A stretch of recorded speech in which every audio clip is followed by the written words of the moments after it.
မင်္ဂလာပါခင်ဗျ KKT Electronic Channel နေပြီးတော့ဝါသနာရှင်ညီကိုများလုံးကိုပြန်လဲကြိုဆိုပါရစေဒီဗီဒီယိုမှာတော့ဒီ adapter နဲ့ဒီ charger တွေရဲ့မတူကွဲပြားခြားနားတဲ့အကြောင်းအရာလေးတွေကိုကျွန်တော်သိသလောက်လေးဝေမျှပေးသွားမယ်ပေါ့နော်ဘာဖြစ်လို့လဲဆိုတော့ကျွန်တော်ဗီဒီယိုရဲ့ comment တွေမှာလာပြီးတော့မေးကြတာရှိတယ်ဒါမျိုးဒီ 3S ပေါ့နော်ဒါ 3S battery package လေးဒီ 3S battery package တွေကိုဒီအားသွင်းတဲ့အခါမှာadapter နဲ့မရဘူးလား12 volt adapter နဲ့အားသွင်းလို့မရဘူးလားဆိုပြီးတော့မှလာမေးကြတာတွေရှိတယ်အဲ့တော့အဖြေကတော့ဒါမရဘူးမို့ရတော့ရတယ်ဒါပေမဲ့ battery package ကအားပြည့်မှာမဟုတ်ဘူးပေါ့နော်။ဘာကြောင့်လဲဆိုတော့ဒါ adapter ကadapter တတ်သူ charger တတ်ဖြစ်နေလို့ပေါ့နော်။သူ့ရဲ့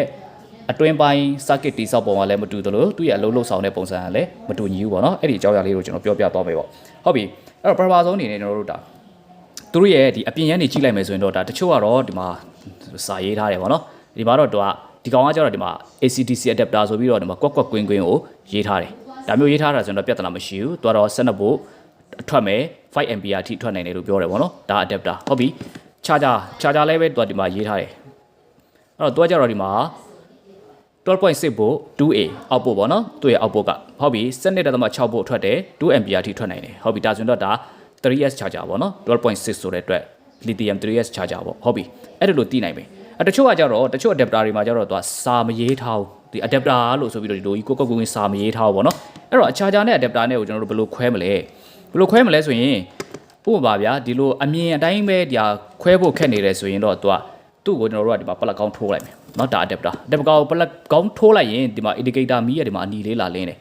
အဲ့တော့ဒီမီးကကျွန်တော်တို့ကဒါ battery package နဲ့ချိတ်လိုက်မယ်ပေါ့နော် battery နဲ့ဒီမှာเนาะ battery package မှာ battery package နဲ့ကျွန်တော်ချိတ်ကြည့်မယ်ဟုတ်ပြီချိတ်လိုက်တာနဲ့သူကဒီမှာမီးအယောင်ကဘာမှမပြောင်းသွားဘူးပုံသေးပဲเนาะဒီမှာမီးပြောင်းသွားတာမရှိဘူးဒါဆိုရင်ဒါကဘာလဲဆိုရင် adapter ဟုတ်ပြီနောက်ပြီးတော့ charger ဆိုရင်ရော charger ကကြတော့သူအဲ့လိုမဟုတ်ဘူးတော့ charger ကိုထိုးလိုက်မယ် charger plug ချိတ်လိုက်ပြီ charger ကို plug ကောင်းထိုးလိုက်တာနဲ့သူကကြတော့ဒီမှာမီး indicator မီးကအစိမ်းလေးလင်းတယ်နောက်ပြီးတော့သူ့ကိုတို့ဒီမှာ battery package နဲ့တွားပြီးတော့ဆက်လိုက်တဲ့အခါမှာ indicator မီးဒီအနီရောင်ပြောင်းသွားတယ်ဒါဆိုရင်ဒါ charging အနေထားပေါ့နော်အားသွင်းပေးနေတယ်ဆိုတဲ့အနေထားအဲ့ဒီလိုကွဲပြားတယ်ပေါ့နော်ဒီ charger နဲ့ adapter နဲ့ indicator မီးကိုကသူကမတူဘူးပေါ့နော်ဆိုလိုတဲ့အဓိပ္ပာယ်က charger ဆိုရင်တော့ဒါ indicator မီးက2ရောင်ပါမယ်ပေါ့နော်ဒီအားသွင်းလိုက်တဲ့အရောင်နဲ့အားလုံးကအားပြည့်သွားတဲ့အားပြည့်တာနဲ့ဒီအားမသွင်းခင်အခြေအနေမီးအရောင်ကတော့အတူတူပဲပေါ့နော်နောက်ပြီးတော့ adapter ကျတော့သူပုံသေးပဲမီးကဘာလဲဆိုရင် indicator မီးကတစ်မျိုးတည်းပဲလင်းမယ်အဲ့ဒါလို့ဘာလဲဆိုရင်ဒါခွဲခြားလို့ရတယ်ပေါ့နော်နောက်ပြီးတော့အလွယ်ကူဆုံးဒုတိယခွဲခြားလို့ရတာကဘာလဲဆိုရင်သူတို့မတူတဲ့အကြောင်းကြီးပေါ့နော်ခွဲခြားလို့ရတာလည်းဟုတ်တယ်လို့သူတို့မတူတဲ့အကြောင်းကြီးကသူ့ရဲ့ weight ပေါ့နော်ဒီမှာဒီကောင်ကဒါ adapter ရှင်ကြည့်လိုက်ရင်သူကတော်တော်လေးကိုကြီးတယ်ကောင်ဒါပေမဲ့ဒီကောင်တော်တော်လေးကိုပေါ့တယ် charger ရတော့ဒီမှာတိတိလေးပဲဒါပေမဲ့ပါစင်တော်တော်လေးကိုလေးတယ်အလေးချိန်ပိုစီးတယ်ပေါ့နော်အဲ့လိုကွဲတယ်ဘာကြောင့်အလေးချိန်ပိုစီးရတာလဲ charger သူ့အထဲမှာသူကပါလဲဆိုရင် component တွေအများကြီးနဲ့ဖွဲ့စည်းထားတာ charger ဆိုတာเนาะသူကကြတော့သူ့ရဲ့လှုပ်ဆောင်ချက်ကမတူတဲ့အတွက်ပေါ့နော်သူက battery ကိုအားသွင်းပေးရမှာဖြစ်တဲ့အတွက်ကြောင့်သူ့ရဲ့ component တွေလည်းပိုများတဲ့အတွက်သူကပိုပြီးတော့နည်းနည်းလေးတယ်ဒီမှာ adapter ကြတော့ဒီမှာပေါ့ short နေတယ်သူကကြတော့အဲ့လိုခွဲခြားလို့ရတယ်ပေါ့နော်ဟုတ်ပြီဒါအရိုးရှင်းဆုံးခွဲခြားပြီးတော့ခွဲခြားလို့ရတဲ့နည်းနဲ့သူတို့ရဲ့ဘာလဲဆိုရင်မတူတဲ့အကြောင်းကိုကျွန်တော်ပြောပြတာပေါ့နော်ဟုတ်ပြီဒါဆိုရင်သူတို့ရဲ့အလုပ်ဆောင်ပုံမတူတဲ့အကြောင်းကိုတစ်ချက်ကျွန်တော်တို့ပြောကြည့်မယ်ဟုတ်ပြီအဲ့တော့ adapter ဆိုတာကသူ့ရဲ့လုပ်ဆောင်ချက်ကဘာလဲဆိုရင်သူကတော့ဒီ electronic device တစ်ခုကိုဘာလဲဆိုရင် power supply ပေးဖို့တည်တံ့ပဲသူကဥပမာဒါဆိုရင်ဒါ12 volt DC 5 ampere အထိထုတ်ပေးမယ်ဟုတ်ပြီဒါဆိုရင်ဒီကောင်က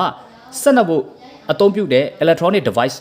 မှန်သမျှနဲ့အသုံးပြုလို့ရတယ် 5A အထိခံနိုင်တဲ့ဟာပေါ့နော်အဲ့ဒါအနေနဲ့ 5A အတွင်းပေါ့အဲ့ဒါအနေနဲ့အသုံးပြုလို့ရမယ်ပြီးတော့တွားကြတော့ဗာလဲဆိုရင် power supply တည်တံ့ပဲလိုအပ်တဲ့ဘို့အားပမာဏကိုထုတ်ပေးဖို့တည်တံ့ပဲပြီးရင်တွားကြတော့ဗာလဲဆိုရင်သူထုတ်လိုက်တဲ့ဒီ volt နဲ့ ampere နဲ့ဒီဗာလဲဆိုရင် constant တွားကြတော့မပြောင်းလဲဘူးပေါ့နော်ပြီးတော့သူ့ကို battery charger ဖြစ်နေကျွန်တော်တို့ကအသုံးပြုလိုက်မယ်ဆိုရင်အဲ့ဒီ battery ရဲ့လိုအပ်တဲ့ ampere ပမာဏတွေနောက်ပြီးတော့လိုအပ်တဲ့ဘို့အားပမာဏတွေအဲ့ဒီ battery ကအားဘယ်လောက်ကျန်သေးလဲဆိုတဲ့ဟာမျိုးတွေကိုဒီ adapter နဲ့ကျွန်တော်တို့တွင်းရင်ဒီ adapter ကအာရုံခံနိုင်စွမ်းမရှိဘူးအဲ့ဒီနေရာမှာ adapter ရဲ့ဒါလှုပ်ဆောင်ချက်ပေါ့နော် charger နဲ့ကွာသွားတာပေါ့ဟုတ်ပြီ adapter တစ်ခုရဲ့လှုပ်ဆောင်ချက်ကတော့အဲ့လိုပဲဒါရိုးရိုးရှင်းရှင်းနဲ့ကျွန်တော်ပြောရင်သူကတော့ဒါလိုအပ်တဲ့ electronic device တစ်ခုရဲ့လိုအပ်တဲ့ဘို့အားပမာဏ ampere ပမာဏကို support ထောက်ပံ့ပေးဖို့ရန်အတွက်တည်တံ့ပဲဒီ adapter ဆိုတာကဟုတ်ပြီ charger ကြတော့ဆိုတော့အဲ့လိုမဟုတ်ဘူး charger ကြတော့ဥပမာ ဒီ charger နဲ့ကျွန်တော်ကဒီ 3S battery နဲ့ကျွန်တော်ချိတ်ဆက်ပြီးတော့အသုံးပြုလိုက်ပဲဟဲ့ဆိုရင်ဥပမာဗျာဒီကောင်က battery ကဒါ 20% လောက်ကျန်နေသေးတယ်ဟဲ့ဆိုရင်သူကနေပြီးတော့ဒါဒီမှာဒီကောင်ကကျတော့ဒါ2 ampere လို့ပြောတဲ့အတွက်ကြောင့်2 ampere ပြည့်နဲ့သူ့ကိုအားသွင်းပေးပါအားသွင်းပေးပြီးတော့အားတဖြည်းဖြည်းနဲ့ပြည့်လာပြီဟဲ့ဆိုရင်တော့သူက2 ampere နှုန်းနဲ့မသွင်းတော့ဘူးဒီ charger ပါလဲဆိုရင် ampere ကိုတဖြည်းဖြည်းနဲ့ short ချမယ်ဘိုးအားကိုလည်းအားသွင်းတဲ့ဘိုးအားနှုန်းကိုလည်းတဖြည်းဖြည်းနဲ့ short မယ်အဲ့ဒါလိုအားသွင်းပေးပါဒီ charger ကကြတော့ဗောနော်adapter ကြတော့သူအဲ့ဒါလိုမသွင်းပေးဘူးဒီလိုသွင်းလိုက်တာနဲ့သူကပုံသေးကြီးပဲအချိန်ပြည့်ထွက်တယ်ဗောနော်သူ့ရဲ့ဘိုးအားနဲ့ ampere နဲ့အဲ့ဒါကကြတော့ battery တွေကိုအားသွင်းဖို့ရန်အတွက် adapter ဆိုတာကမရဘူးဗောနော်ပြီးတော့ဒီ12 volt adapter နဲ့ဒီ 3S 12.6 volt ဒီ lithium battery တွေကိုအားသွင်းမယ်ဟဲ့ဆိုရင် battery ကအားပြည့်လာမှာမဟုတ်ဘူး။ဘာကြောင့်လဲဆိုတော့သူက12 volt အထိပဲထုတ်ပေးနိုင်တယ်။ဒါမျိုး 3S lithium 3S ကအားပြည့်တဲ့အချိန်နဲ့ဆိုရင် 12.6 volt ရှိတယ်ဗောနော်12.6 volt ထိရှိတဲ့အတွက်ကြောင့်သူ့ကိုလည်း12.6 volt ထွက်တဲ့ဘာလဲဆိုရင် charger တွေနဲ့ပဲအားသွင်းပေးမှရမှာဖြစ်တယ်ဗောနော်။အဲ့တော့ charger နဲ့ adapter နဲ့ကဒါလုံးဝကိုမတူပါဘူးဗောနော်။အဲ့တော့သူ့ကိုကျွန်တော်တို့ဘာလဲဆိုရင်power ပေးပြီးမှာပေါ့နော်မီးနဲ့စမ်းတက်ပြီးတော့မှသူ့ကိုကျွန်တော်တို့ချိတ်ဆက်ပြီးတော့မှပေါ့နော်ဘက်ထရီနဲ့ချိတ်ဆက်ပြီးတော့မှသူတို့ရဲ့အလုံးလုံးပုံပေါ့နော်သူ့ရဲ့ ampere တွေဘယ်လောက်ထိထွက်တယ်လဲဆိုတဲ့ဟာတွေဘိုးအားဘယ်လောက်ထိထွက်တယ်လဲဆိုတဲ့ဟာလေးတွေကိုကျွန်တော်တို့အကြမ်းပြင်လေ့လာကြည့်အောင်ပေါ့နော်ပထမဆုံး adapter ကိုကျွန်တော်တို့စမ်းကြည့်မယ်ပေါ့နော်အဲ့ဒီမှာမီးနဲ့ချိတ်လိုက်ပြီအဲ့တော့သူ့ရဲ့အထွက်ဘုတ်တွေကိုတစ်ချက်လောက်တိုင်းကြည့်အောင်ဘယ်လောက်ထွက်လဲဆိုတာပေါ့နော်ဟုတ်ပြီစနစ်1ဟုတ်ပြီစနစ်ဘို့ပေါ့နော်ပြီးတော့သူ့ရဲ့ ampere ဘယ်လောက်ရှိတယ်လဲဆိုတာကိုဒီကောင်ကိုစမ်းပြီးတော့တွင်းကြည့်မယ်ပေါ့နော်ဒီကောင်နဲ့ချိတ်ဆက်ကြည့်ပြီးတော့ ampere ဘယ်လောက်စီးလဲဆိုတော့တစ်ချက်လောက်ကျွန်တော်တို့ကြည့်ကြည့်ပါမယ်